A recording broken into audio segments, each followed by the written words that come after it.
পৃথিবীর যত উন্নত কান্ট্রি হোক, নিজের মাতৃভূমির মতো কিছুই নাই। এই যে দেখুন, আমি স্টেশনটা দেখাই, একদম খালি। এত আধুনিক একটা স্টেশন। দুপুর এখন প্রায় 3টা বাজে, আজ শুক্রবার। আমি একা স্টেশনে, আর কোনো প্যাসেঞ্জার নেই। আমি ছাড়া আপনারা দেখতে পাচ্ছেন যে স্টেশনে একটা প্যাসেঞ্জারও নাই। এখানে আসার পর আধুনিকতার ছোঁয়া কোনো অংশে কম নাই। কিন্তু যখন একা থাকি কিংবা ঘোরাঘুরি করি, আমার নিজের দেশটাকে অনেক বেশি মনে পড়ে। আমি আমার দেশ, আমি আমার দেশের মাটি, আমি আমার দেশের গাছপালা, বৃক্ষ, তরুলতা প্রত্যেকটাকেই মিস করি। প্রত্যেকটা মানুষকে মিস করি যাদের সাথে আমি চলাফেরা করেছি। খাল, বিল, নদী, নালা, গাছতলায় বসে বন্ধুদের সাথে আড্ডা দেয়া, একটা চায়ের দোকানে দাঁড়িয়ে চা খাওয়া, এগুলো আপনি কখনোই প্রবাসে পাবেন না। যখন বৃষ্টি হয়, আমাদের দেশের মাটি থেকে একটা গ্রান আসে।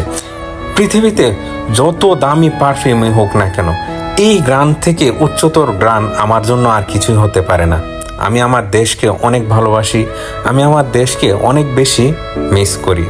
ভালো থাকবেন, দেখা হবে অন্য একটি ভিডিওতে। আর হ্যাঁ, আমি এখন যে স্টেশনটিতে আছি, এটি হচ্ছে কাতারের ফ্রিজুন মেট্রো স্টেশন।